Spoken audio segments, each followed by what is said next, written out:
Welcome to YouTube channel guys. आज के market के रिगार्डिंग वीडियो बनाया था। आई होप आप सब लोगों ने देखा होगा। व्यू बुलिश था, मार्केट ऊपर गया, निफ्टी ऊपर की तरफ रहा। बैंक निफ्टी ने थोड़ी प्रॉफिट बुकिंग शो की।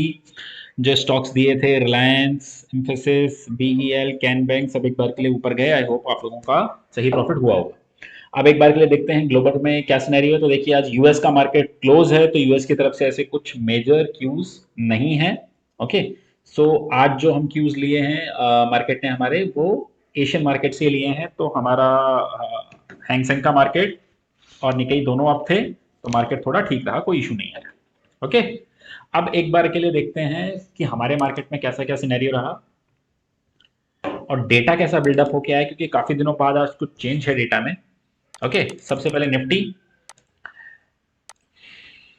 निफ्टी देखेंगे तो देखिए 4030 तक जाके आया। 400 450 का व्यू था, उसके बाद में आके नीचे कंसोलिडेट करने लगा। ऊपर किस वजह से गया? जो हमारा स्टॉक दिया था हमने रिलायंस, रिलायंस लीड किया मार्केट को, और उसी के बाद से बहुत अच्छी रैली मार्केट में देखने को मिली। अब आगे क्या हो सकता है बैंक निफ्टी में? तो बैंक निफ्टी का निफ्टी में जो व्यू है वो थोड़ा सा कॉशियस की तरफ है। रीजन इज सिंपल, मैं डेटा में एक्सप्लेन करूंगा आपको। लेकिन अब अगर निफ्टी 17,400 के पास आता है, 400 410 420, तो आपको अपना प्रॉफिट बुक करना है वहां पे। ओके, इस वीकली एक्सपायरी की बात कर रहे हैं हम। सिर्फ एक वीकली एक्सपायरी तक आपको अपना प्रॉफिट बुक करना है उसमें। ओके, बैंक निफ्टी में आते हैं एक बार के लिए। बैंक निफ्टी परफॉर्म नहीं कर रहा है। देखिए इंट्राडे में जो हमारे टेलीग्राम ग्रुप पे हैं, तो हमने लेवल पे मेंशन किया था, वहां से ऑलमोस्ट 100 120 30 पॉइंट्स का गेन हुआ। लेकिन जैसा बाकी इंडाइसेस परफॉर्म कर रहे हैं, उतना अच्छा बैंक निफ्टी परफॉर्म नहीं कर रहा है। आज ऊपर के बाद से अच्छी सेलिंग आई, लेकिन आप देखेंगे तो लास्ट 2 दिनों का लो ऑलमोस्ट सेम। तो आपको करना क्या है? देखिए 36,500 इंट्राडे में एक बार के लिए सपोर्ट लेके चलिए। अगर ये ब्रेक होता है तो पोजिशनल आपका जो स्टॉप लॉस रहेगा वो रहेगा 36,200। ओके, अगर उसके नीचे की क्लोजिंग आती है तो एक बार के लिए बैंक निफ्टी में आपको अपनी पोजिशंस लिक्विडेट करनी पड़ेगी। ओके, मतलब अपनी पोजिशंस आपको क्लोज करनी पड़ेगी।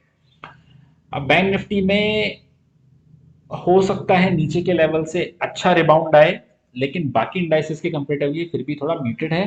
तो लेवल्स के पास में आएगा तब बाय करेंगे इसको। जैसे अगर इंट्राडे में 36,500 के पास मिलता है तो आप इसको एक बार के लिए बाय करके चल सकते हैं।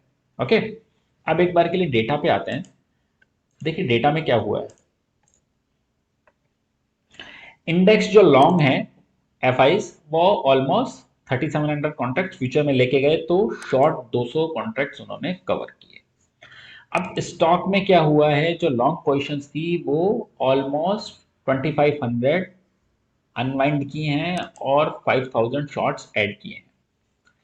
ऑलमोस्ट ये समझ लीजिए न्यूट्रल डेटा है, कोई बहुत ज्यादा नेगेटिव नहीं है। लेकिन जो इशू है वो यहाँ पे है। कॉल लॉन्ग है 88,000, उसके करस्पॉन्डिंग 72,000 कॉल शॉर्ट है। पुट लॉन्ग है 48,000 और उसके करस्पॉन्डिंग पुट शॉर्ट है सिर्फ 15,000। बहुत दिनों बाद में जो पुट शॉर्टिंग का डेटा है वो काफी कम आया है, तो ये एक कंसर्न है। अब इसको देखिए दूसरी जगह पे और चेक करते हैं कि ऑप्शंस में क्या हुआ है। तो आप ये देखिए जो 17,400 की कॉल है उसने सबसे हाईएस्ट ओआई लिया है। ये देखिए आज के डे का सबसे हाईएस्ट ओआई जो चेंज है वो 17,400 की कॉल पे है, मतलब 17,400 की कॉल पे अच्छी राइटिंग हुई है। बट अगर आप देखेंगे तो पुट पे भी सेकंड हाईएस्ट राइटिंग है। दैट मींस क्या लग रहा है कि 17,400 का स्ट्रेडल बेच के गए हैं। अगर इनकी कंबाइंड प्रीमियम देखेंगे तो कितनी आ रही है? Almost 170 180 points. इसका मतलब लगता है कि यहां से 200 पॉइंट नीचे और 200 पॉइंट ऊपर ये एफ या डी जो भी ये पोजिशंस बना रहे हैं, इससे ज्यादा का रूम नहीं लग रहा है। ओके, लेकिन जब इस तरीके के स्ट्रेडल शॉर्ट होते हैं तो मोर और लेस उससे 50-60 पॉइंट ऊपर नीचे पे ही एक्सपायरी हो जाया करती है। ओके, सो डेटा एक बार के लिए कॉशियस आया है बहुत दिनों बाद। तो अगर 17,400 जाता है, कॉल राइटिंग भी है, तो एक बार के लिए पोजिशंस लिक्विडेट करेंगे अपनी। ओके, अब आ जाते हैं कौन कौन से स्टॉक्स पे अपने को ध्यान देना है। तो देखिए सबसे पहले जिस स्टॉक पे ध्यान देना है वो है वोल्टास। टेक्निकली बहुत ही अच्छा ब्रेकआउट है। 1120 के ऊपर की आज क्लोजिंग मिली है, तो इजीली 1150 1160 जाना चाहिए। एसएल सीधा रहेगा, अगर 1100 के नीचे की क्लोजिंग आ गई तो निकलना चाहिए आपको इसमें। ओके। लेकिन मार्केट अभी थोड़े से रिस्क ऑफ मोड में है, तो थोड़ा सा कॉशियस रहना है पोजीशंस में, अदरवाइज हेज करके चलना है आपको। ओके। दूसरा जो पोजीशन है वो आपको देखना है हीरो मोटो। देखिए बहुत नीचे से हम कह रहे हैं, स्टॉक काफी ऊपर आ चुका है उसके बाद में, लेकिन फिर भी आपको इस स्टॉक में रहना है, क्योंकि बेस्ट रिस्क रिवॉर्ड आज के मार्केट में सिर्फ ऑटो में मिल रहा है। ओके। और ऑटो बहुत अच्छे बूम पे है। देखिए ऑटो में दो तीन स्ट्रक्चरल जो इश्यूज थे वो क्या थे कि मेटल के प्राइसेस बढ़े। मेटल के प्राइसेस बढ़ने से क्या होता है कि रॉ मटेरियल की कॉस्ट बढ़ी। अब वो पास ऑन करने में ऑटो को टाइम लगता है। अब आप देखेंगे जितने भी ऑटो कंपनीज है मोस्टली ने अपने प्राइसेस हाई किए हैं। ओके। और भी बहुत से इश्यूज हैं, तो कभी सेक्टर की बात होगी तब उस पर करेंगे, लेकिन ऑटो में कोई इशू नहीं है, आपको इसको लॉन्ग रखना चाहिए। ओके। तीसरा जो स्टॉक है वो है टाटा स्टील। अब तक की जितनी भी एक्सपायरी आप देखेंगे तो एक्सपायरी में टाटा स्टील बहुत सही चला है।